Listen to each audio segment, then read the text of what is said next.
हरिओम नमस्कार।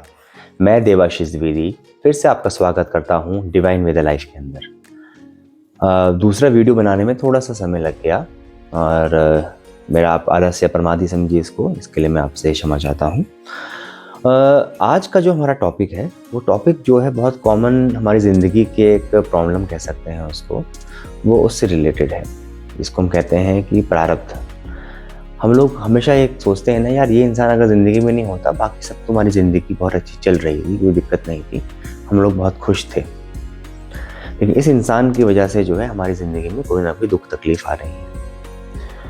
मैं आपको सही बताऊं तो वो जो इंसान है जो भी आपकी ज़िंदगी में है, जिसकी वजह से आपको लग रहा है कि आपकी ज़िंदगी में बहुत दुख और तकलीफ़ें हैं, वो आपका सबसे बड़ा हितैषी है। मैं एक दृष्टांत आपके सामने रखता हूँ। जैसे किसी को अमेरिका जाना है, विदेश में कहीं भी जाना है जो जहाँ की लिविंग कंडीशंस आपके हिसाब से ज़्यादा बेटर हैं, तो आप जब उस देश में जाते हैं तो उसकी कुछ वीज़ा के नॉर्म्स होते हैं, राइट। नॉर्म्स क्या होते हैं? जैसे कि आपके पास इतना धन होना चाहिए कि आप वहाँ सर्वाइव कर सकें, आपको इंग्लिश आनी चाहिए, आपका कोई क्रिमिनल रिकॉर्ड नहीं होना चाहिए, ऐसे करके बहुत सारा एक लिस्ट होता है जिसको आपको चेक करना होता है और वो इंटरव्यू में आपसे प्रश्न भी पूछते हैं। और जब वो हो जाता है क्लियर तो हमको वीज़ा मिलता है और हम देश में चले जाते हैं। और अब हम बात करते हैं कि अगर आपको भगवान के घर जाना है, आपको स्वर्ग जाना है, आपको वैकुंठ धाम जाना है, तो वहाँ के लिए भी तो कुछ रूल्स एंड रेगुलेशंस हैं, कुछ पॉइंट्स हैं जो आपको कवर करने पड़ेंगे। क्योंकि आपको अगर परमात्मा के घर जाना है तो परमात्मा की तरह होना पड़ेगा। परमात्मा तो हैं आप वैसे, लेकिन आपको परमात्मा के जैसे जो गुण हैं वो आपके अंदर इनकलकेट होने चाहिए। अब होता क्या है कि अब जैसे कि आपको अगर वैकुंठ जाना है या कहीं अच्छी जगह जाना है, स्वर्ग जाना है, तो आपके अंदर प्रेम, दया, क्षमा, ये सारी जो चीज़ें होती हैं जो भगवान की होती हैं, निस्वार्थ प्रेम करना, ये सब चीज़ें आपके अंदर होनी चाहिए। वो आएगी कैसे? तो होता क्या है कि सोल लेवल में ना हम लोग डिसाइड करते हैं कि ये हमारे माता पिता होंगे, ये हमारे भाई बंधु होंगे, ये हमारा बेटा होगा, ये धर्मपत्नी होगी, ये पड़ोसी होगा, ये सब हम लोग डिसाइड करते हैं कि हम इस घर में जाएंगे क्योंकि इस घर में हमारा कोई कर्म बैलेंस रह गया है। या तुम लेने आए हैं या तुम देने आए हैं उस सोल ग्रुप से। अब हम जब वहाँ जाते हैं तो हम लोगों के वहाँ पे सोल लेवल में हम लोगों ने डिसाइड कर लिया होता है कि मेरे को जन्म में आपका ये चीज़ें चाहिए, ये चीज़ें मुझे सीखनी है। वो आएंगी कैसे आपके अंदर में? अगर कोई आपको धोखा देगा, अगर कोई आपको परेशान करेगा, उसके बाद भी आप उसको अगर क्षमा कर देते हैं और उसको निस्वार्थ प्रेम करते हैं, तो परमात्मा के हिसाब से वो पॉइंट जो है, वो आपका जो फॉर्म होगा वैकुंठ धाम के अंदर घुसने का, उसमें वो चेक हो जाएगा। अच्छा, इस इंसान ने ये चीज़ें सीख ली हैं जन्म में, इसको अब अपग्रेड किया जाए इसके सोल को। तो प्रभु सत्य यही है कि जो भी आपकी ज़िंदगी में आ रहा है वो आपका कर्म बैलेंस करने के लिए आ रहा है। हम कहीं संतों के साथ बैठे हुए थे तो एक संत ने बड़ी प्यारी एक दृष्टांत सुनाया। उसकी वैलिडिटी के बारे में तो मैं ज़्यादा नहीं बोलता, बट वो दृष्टांत मुझे बहुत अच्छा लगा। एक बार क्या हुआ कि एक बार बादशाह अकबर के मन में विचार आया कि पिछले जन्म में मैं कौन था। ऐसी हुआ कि पास्ट लाइफ रिग्रेशन, जैसे आजकल हम देखते हैं, आप हिप्नोथेरेपी में आप अपने आपको पास्ट लाइफ में लेके जाते हैं, तो उसका भी मन हुआ कि भाई मैं जानूं कि पिछले जन्म में कौन था। तो उन्होंने बीरबल जी को बुलाया, बीरबल आए और बीरबल को बताई अपनी मन की बात। तो बीरबल जी गए पूरे के पूरे देश में घूमने के लिए। बहुत जगह पे ढूंढने के बाद पता चला कि एक ब्राह्मण देवता है, वो पंडित जी बड़ा अच्छा बता लेते हैं। तो गए, नॉक नॉक किया, धर्मपत्नी ने दरवाज़ा खोला। जैसे ही दरवाज़ा खोला, धर्मपत्नी चिल्लाई, कौन है भाई, कहाँ से आया है, क्या काम है, क्यों आए हो? तो उसने कहा, माता जी नाराज ना हो, मैं पंडित जी से मिलने आया था, कुछ कार्यवश आया हुआ था। तो उसने पीछे देखा, यार पीछे एक आध सैनिक भी हैं साथ में, तो यानी कि कोई इंपॉर्टेंट बंदा ही होगा। आओ बैठो बैठो बैठो, पंडित आएगा, अभी थोड़ी देर में आ जाएगा। तो पंडित जी को पता चला कि बीरबल ढूंढते ढूंढते घर गए हैं, तो वो भी थोड़ी देर में पहुंचे वहाँ पे।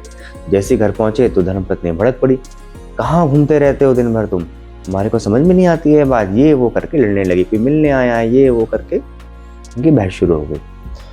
तो पंडित जी ने कहा, भाग्यवान अब बस नाश्ते का इंतजाम करो, बीरबल जी आए हैं तो मैं उनके साथ वार्तालाप कर। चली गई। तो बीरबल ने बताया कि भाई अकबर के मन का ये प्रश्न है। तो उन्होंने अपना पंचांग खोला, अपने सारे ताड़ी पत्र पोथियाँ थी सब खोली, चावल चुवल देखे, तो उन्होंने देख के बताया कि भाई पिछले जन्म में जो है, मेरी गणना कहती है कि पिछले जन्म में बादशाह अकबर जो हैं वो आपके घास काटने वाले थे, घसियारे थे। उन्होंने कहा क्या बात कर रहे हो, घसियारे थे? जी हाँ।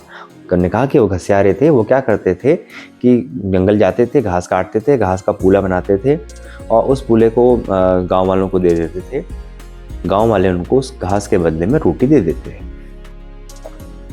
तो इस तरीके से उनका जीवन चल रहा था।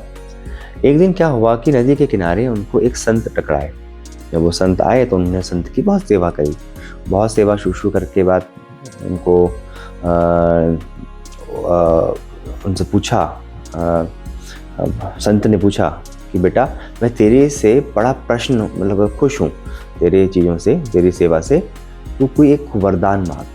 तो उन्होंने कहा महाराज वरदान क्या मांगूं, ये जीवन तो चला गया मेरा, बहुत बूढ़ा हो गया हूँ, कोई ऐसा चीज़ बताइए कि अगला जन्म जो है मेरा वो अच्छा हो जाए। तो उन्होंने कहा ठीक है बेटा, एक काम करो, ये जो मुहूर्त चल रहा है इस मुहूर्त में कोई अपना सर्वस्व दान करता है तो उसको अगला जन्म राजा का मिलता है। उन्होंने कहा मेरे पास है ही क्या, एक दराती, एक लोटा, एक कपड़ा बांधने वाला, ये आपके चरणों में। और वो सर्वस्व दान करके गांव में रहने लगा और कुछ समय के बाद उनका शरीर शांत हो गया और अगले जन्म में वो बादशाह बन गए। तो बीरबल ने कहा आपकी बात बिल्कुल ठीक है, मैं मान गया। मुझको ये बताओ कि आप इतने अच्छे ब्राह्मण हो तो आप जब शादी हुई थी तो ये जो कुंडली वगैरह आपने अपनी मिलाई नहीं धर्मपत्नी से अपनी, तो ये क्या है भाई, राक्षस स्वभाव उनका है, आपसे लड़ती रहती हैं। तो मैंने कहा महाराज आप छोड़िए, ये तो मेरा निजी मामला है, आप इसमें क्यों दखल दें, मेरा पर्सनल मैटर है, आप इसमें इसके बारे में प्रश्न आप पूछे। मैंने कहा देखो बताना तो तुझे पड़ेगा क्योंकि तूने बादशाह अकबर को घसियारा बोला, या तो अभी बता, नहीं तो कल सैनिक आएंगे और तेरे को लेके जाएंगे और तेरे को भरी सभा में बताना पड़ेगा। तो वो डर गया, उसने कहा ठीक है आप सुनना ही चाहते तो सुनिए। पिछले जन्म में मैं एक कौवा था और मेरी धर्मपत्नी जो थी वो एक गाय थी जो उस पेड़ के नीचे, एक पेड़ के नीचे इनको बांधा जाता था और मैं इनकी पीठ में जाता था, कीड़े खाता था और जब कीड़े नहीं मिलते थे तो मांस नोचता था, बहुत परेशान करता था इनको। अब ये जन्म में मेरा कर्म बैलेंस हो रहा है, आप समझे, जिंदगी में जो कुछ भी हो रहा है आपका, आपके प्रारब्ध जो है वो आपको कष्ट दे रहा है, परेशान कर रहा है। प्रारब्ध से ही हम लोग क्या कहते हैं खा रहे हैं, प्रारब्ध से ही पी रहे हैं, प्रारब्ध से देख रहे हैं, हर चीज़ जो भी कुछ हो रही है प्रारब्धवश हमारी ज़िंदगी में जो कुछ भी हो रहा है हम रिएक्ट करते हैं हर चीज़ों में, भैया ये हुआ इसका रिएक्शन ये हुआ, हम एक उस चक्कर में फंसे हुए हैं। लेकिन मैं आपको एक राज की बात बताऊं कि जब आप किसी संत सद्गुरु के पास जाते हैं, जैसे हमारे सद्गुरुदेव भगवान के आश्रम में गुप्त रूप से एक चीज़ है कि प्रारब्ध का वहाँ पे एंट्री नहीं है जी। तो जब आप आपकी ज़िंदगी में कोई संत सद्गुरु आते हैं तो होता क्या है कि वो जो प्रारब्ध होता है वो प्रारब्ध आप पे हावी नहीं होता है। क्यों? क्योंकि आप अपने गुरु की आज्ञा से खाते हैं, गुरु की आज्ञा से देखते हैं, गुरु की आज्ञा से व्यवहार करते हैं, गुरु आपको ब्रह्म दर्शन सिखाते हैं, गुरु आपको सब में परमात्मा देखना सिखाते हैं।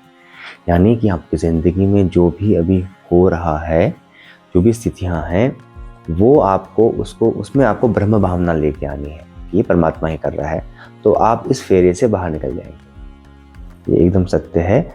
और आप की ज़िंदगी में जो भी आपको दुख और कष्ट दे रहा है तो उसके तो पाँव दबाइए, उसको तो आप बिल्कुल सलाखों में रखिए उसको, क्योंकि उसी की वजह से तो आपका कर्म बैलेंस हो रहा है, उसी की वजह से आप जो हैं अध्यात्म की जो सीढ़ियाँ हैं उसमें आपकी चढ़ने की तैयारी चल रही है।